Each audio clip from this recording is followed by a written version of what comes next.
我听说你偷拍了一条样片，你希望我们平台采购？呢個係一部動作大片。我聘請咗海外知名工作室製作特效，採用咗搖臂同埋分鏡頭等等最先進嘅影視技術手段，整體投資過億。你說你們這部劇投資過億啊？你們特效花了多少錢呢？哎呦，這個花好多錢呢。那你們請了多少武打演員呢？也很多的。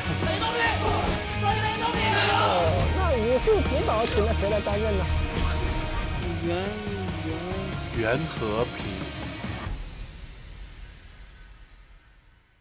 非现实主义嘛。我们冷静一下，知道你心里有气，但我也得跟甲方有交代呀。起码我们要拿一场不错的段落给他看吧。哟，放心，这一段还挺浪漫的哦。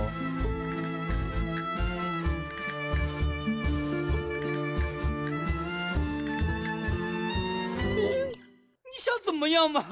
换主角，换风格，画面要有冲击感啊，剧情要刺激激烈，还要有电影的质感啊，然后观众要印象深刻。给你增加了3倍预算，已经打到你账户里了。你早说嘛！